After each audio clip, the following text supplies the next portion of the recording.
สวั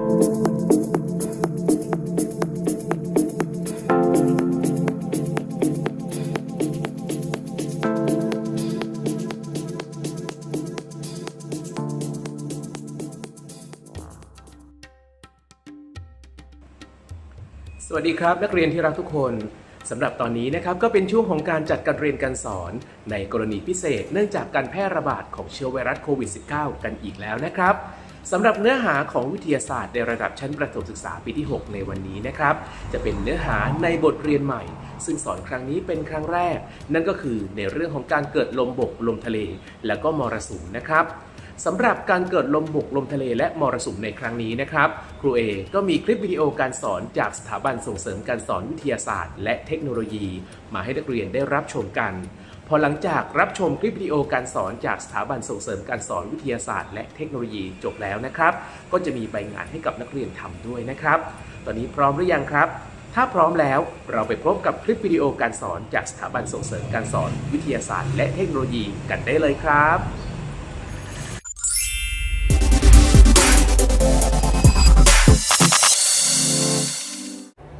สวัสดีค่ะนักเรียนครูพจน์ พจนา ดอกตันยงค่ะสวัสดีค่ะเพื่อนๆวันนี้ครูกับรับบี้มาเที่ยวทะเลกันค่ะมีลมพัดรับบี้เย็นสบายมากเลยค่ะครูพจน์รับบี้ชอบมาเที่ยวทะเลเพราะมีลมพัดแบบนี้นะคะครูก็ชอบเหมือนกันค่ะนักเรียนจำได้ไหมคะว่าลมเกิดขึ้นได้อย่างไรรับบี้ทราบไหมคะรับบี้ตอบว่าอะไรคะรับบี้เคยเรียนตอนป.3 รับบี้ว่าลมเกิดจากความแตกต่างระหว่างอุณหภูมิของอากาศเหนือบริเวณ2บริเวณโดยอากาศบริเวณที่มีอุณหภูมิสูงกว่าจะเคลื่อนที่สูงขึ้นและอากาศบริเวณที่มีอุณหภูมิต่ำกว่าจะเคลื่อนที่เข้ามาแทนที่ค่ะถูกไหมคะครูพจน์คำตอบของรับบี้จะถูกหรือเปล่านะประกาศครับประกาศพ่อแม่พี่น้องจากกรมอุตุนิยมวิทยานะครับเขาได้รายงานว่ามรสุมตะวันตกเฉียงใต้ยังคงพัดปกคลุมทะเลอันดามันประเทศไทยและอ่าวไทยทำให้มีฝนฟ้าคะนองในระยะนี้กับมีฝนตกหนักบางแห่งทะเลมีคลื่นสูงประมาณ 1-2 เมตรขอให้พี่น้องระมัดระวังอันตรายจากฝนตกหนักและที่ตกสะสม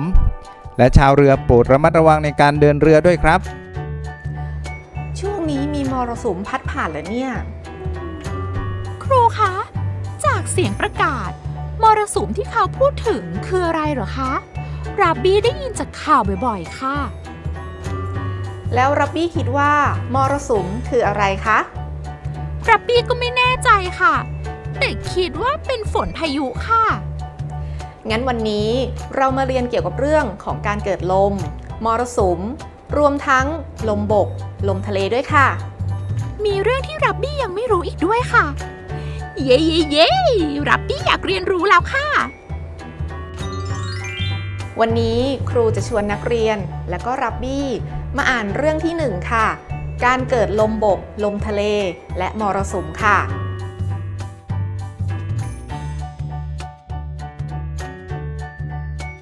อ่านเนื้อเรื่องแล้วนักเรียนจะสามารถอธิบายการเกิดลม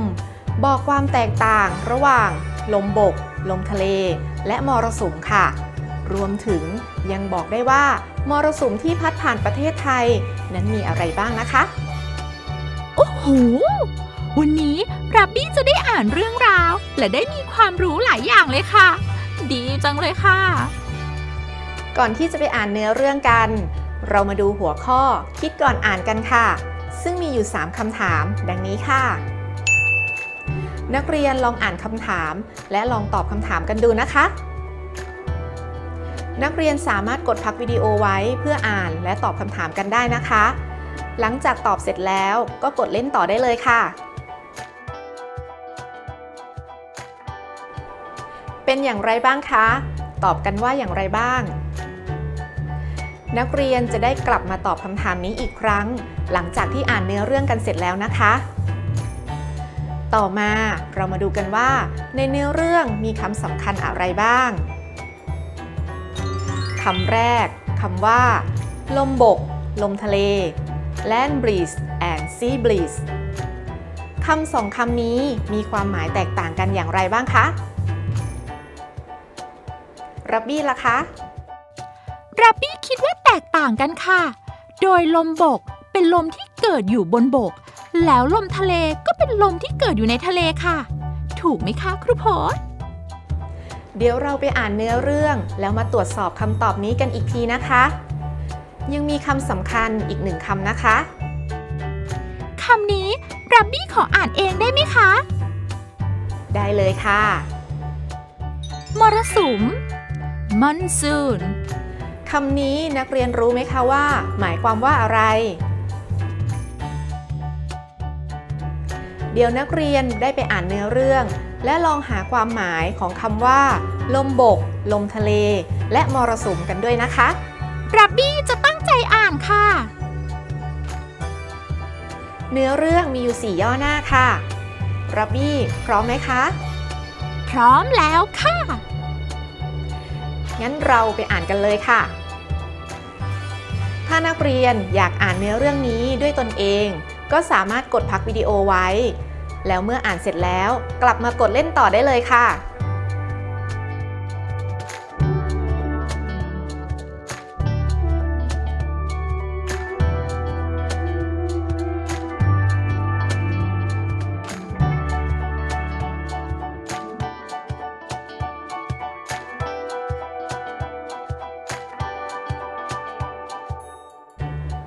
อ่านจบกันแล้วใช่ไหมคะ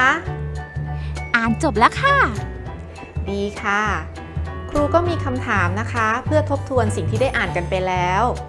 คำถามแรกถามว่าคลื่นที่เกิดขึ้นในทะเล เกิดขึ้นได้อย่างไรคะนักเรียนตอบได้ไหมคะแล้วร็อบบี้ล่ะคะตอบว่าอะไรคะ รับบี้ตอบว่า คลื่นที่เกิดขึ้นในทะเลเกิดจากลมค่ะ ลมพัดแรงก็จะเกิดคลื่นที่มีขนาดใหญ่ ถ้าลมพัดไม่แรงก็จะเกิดคลื่นที่มีขนาดเล็กค่ะ เก่งมากค่ะร็อบบี้ต่อมานะคะ เราใช้ประโยชน์จากลมในการทำสิ่งใดคะนักเรียนตอบว่าอะไรคะร็อบบี้ล่ะคะ เราใช้ประโยชน์จากลมในการเล่นเรือใบ และเล่นกระดานโต้คลื่นค่ะ รับบี้อยากเล่นบ้างจังค่ะ วันนี้คลื่นมีขนาดเล็กน่าเสียดายจัง ไว้ครั้งหน้าเราไปเที่ยวทะเลในวันที่มีคลื่นขนาดใหญ่กันนะคะร็อบบี้จะได้เล่นกระดานโต้คลื่นด้วยดีไหมคะ ดีค่ะดีค่ะ ตอนนี้นักเรียนและก็ร็อบบี้รู้หรือยังคะว่า ลมเกิดขึ้นได้อย่างไร เหมือนกับที่รับบี้ตอบไว้แล้วเลยค่ะ รับบี้ก็เก่งนะเนี่ย ลมเกิดจากความแตกต่างระหว่างอุณหภูมิของอากาศเหนือบริเวณ2บริเวณ โดยอากาศบริเวณที่มีอุณหภูมิสูงกว่าจะเคลื่อนที่สูงขึ้น และอากาศบริเวณที่มีอุณหภูมิต่ำกว่าจะเคลื่อนที่เข้ามาแทนที่ การเคลื่อนที่ของอากาศทำให้เกิดลมค่ะ เยี่ยมมากค่ะร็อบบี้นักเรียนตอบได้เหมือนกับร็อบบี้ไหมคะ จากเนื้อเรื่องที่เราอ่านไปนะคะ เราพบว่ามีลมหลายประเภทค่ะแล้วมีปัจจัยอะไรบ้างที่ทำให้เกิดลมประเภทต่างๆคะนักเรียนตอบได้ไหมคะ จากเรื่องที่อ่านนะคะ ปัจจัยที่ทำให้เกิดลมประเภทต่างๆนะคะ ก็จะเกี่ยวข้องกับลักษณะการเกิด พื้นที่ที่เกิด และช่วงเวลาการเกิดค่ะทำให้เราได้ยินการเรียกชื่อลมประเภทต่างๆนะคะ อย่างเช่น ลมประจำฤดู ลมประจำถิ่นค่ะ ครูคะ ลมประจำถิ่นกับลมประจำฤดูเป็นยังไงคะ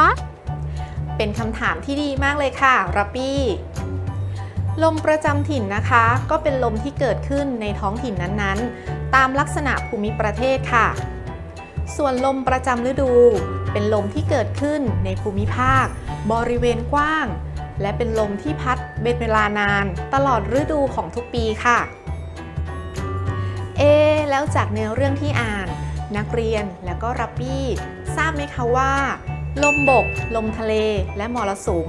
เป็นลมประเภทใดคะ ข้อเนี้ยรับบี้ตอบได้ค่ะ ลมบกลมทะเลเป็นลมประจำถิ่น ส่วนมรสุมเป็นลมประจำฤดูค่ะ ถูกต้องค่ะรับบี้แล้วประเทศไทยมีมรสุมใดพัดผ่านบ้างคะนักเรียนรู้ไหมคะรับบี้ล่ะคะรู้หรือยังคะ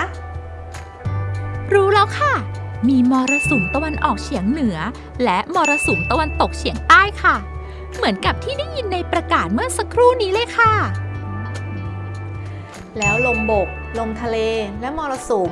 เกิดเหมือนหรือแตกต่างกันคะ รับบี้คิดว่าแตกต่างกันค่ะ แล้วรับบี้อธิบายต่อได้ไหมคะว่า ลมบกลมทะเลและมรสุมเกิดแตกต่างกันอย่างไรคะ ได้ค่ะ มีช่วงเวลาที่เกิดแตกต่างกันค่ะ ลมบกลมทะเลเกิดในช่วงเวลากลางวันและกลางคืน ส่วนมรสุมเกิดเป็นเวลานานตลอดฤดูหนึ่งค่ะ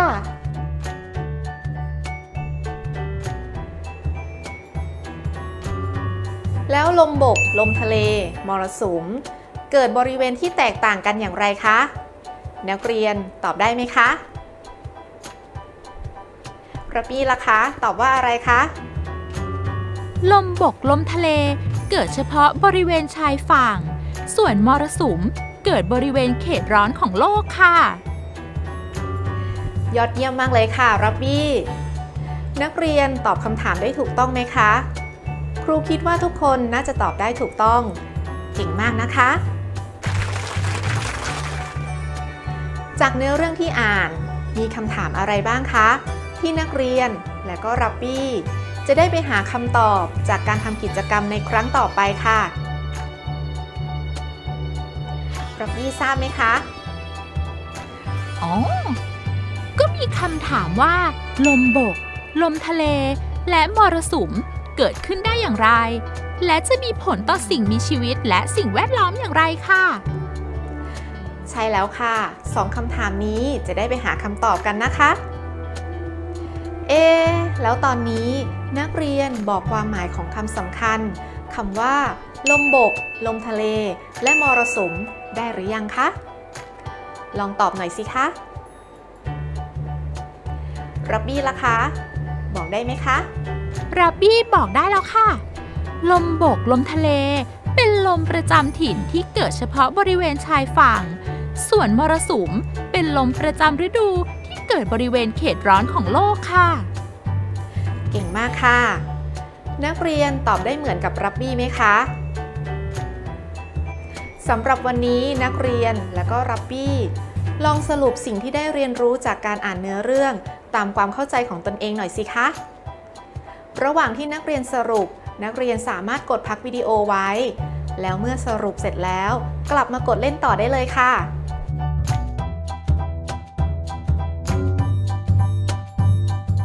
ตอนนี้คงจะสรุปกันเสร็จแล้วใช่ไหมคะรับบี้ช่วยบอกสิ่งที่รับบี้สรุปไว้หน่อยสิคะ ได้ค่ะ ลมเกิดจากความแตกต่างระหว่างอุณหภูมิของอากาศเหนือบริเวณ2บริเวณโดยอากาศบริเวณที่มีอุณหภูมิสูงกว่าจะเคลื่อนที่สูงขึ้นและอากาศบริเวณที่มีอุณหภูมิต่ำกว่าจะเคลื่อนที่เข้ามาแทนที่การเคลื่อนที่ของอากาศทำให้เกิดลมมีหลายประเภทตามลักษณะการเกิดพื้นที่ที่เกิดและช่วงเวลาการเกิดค่ะนักเรียนมีอะไรเพิ่มเติมอีกไหมคะ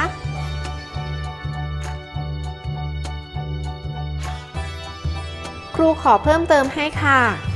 ลมบก ลมทะเล เป็นลมประจำถิ่นที่เกิดเฉพาะบริเวณชายฝั่ง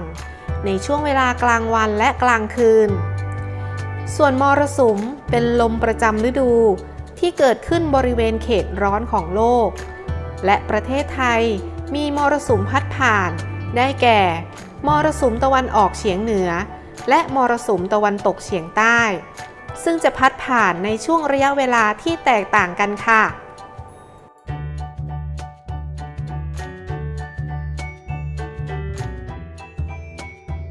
นักเรียนสรุปได้เหมือนกับที่รับบี้และครูสรุปไหมคะถ้าสรุปได้ครบถ้วนแบบนี้ เก่งมากค่ะ นักเรียนสามารถดาวน์โหลดแบบบันทึกกิจกรรมในหัวข้อรู้หรือยังมาลองตอบคำถามกันดูนะคะ เพื่อทบทวนสิ่งที่ได้เรียนรู้กันค่ะ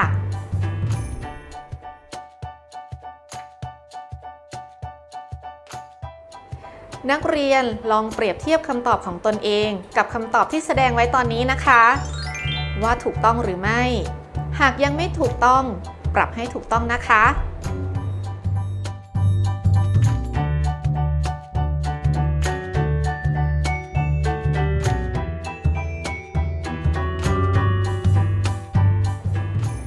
ในครั้งต่อไปนักเรียนจะได้เรียนรู้ว่าลมบกลมทะเลเกิดขึ้นได้อย่างไร ผ่านการทำกิจกรรมสนุกๆนะคะ วันนี้ครูและก็รับบี้จะไปสัมผัสลมและก็ฟังเสียงคลื่นทะเลกันต่อนะคะ สวัสดีค่ะ บ๊ายบายค่ะ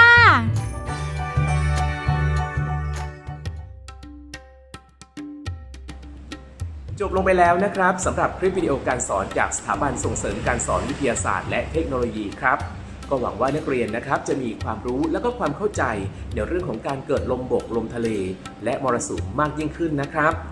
และสุดท้ายนี้นะครับก็มีคำถาม3ข้อจากใบงานนะครับที่ส่งให้ในไลน์กลุ่มห้องเรียนให้นักเรียนตอบคำถามลงในสมุดนะครับและนำมาส่งในช่วงที่เปิดทำการเรียนการสอนตามปกติครับสำหรับคำถามทั้ง3ข้อนะครับข้อที่1ถามว่าลมบกลมทะเลคืออะไรครับข้อที่2นะครับลมบกลมทะเลแตกต่างจากลมมรสุมอย่างไรครับและข้อที่3นะครับลมมรสุมที่พัดผ่านประเทศไทยของเรานั้นมีอะไรบ้างให้นักเรียนตอบคำถามทั้ง3ข้อลงในสมุดนะครับแล้วนำมาส่งครูเอในช่วงที่ทำการเปิดการเรียนการสอนตามปกติครับสำหรับการจัดการเรียนการสอนในวันนี้ก็จบลงเพียงเท่านี้ครับพบกันได้ใหม่ในคลิปวิดีโอการสอนคลิปวิดีโอหน้าสำหรับวันนี้สวัสดีครับ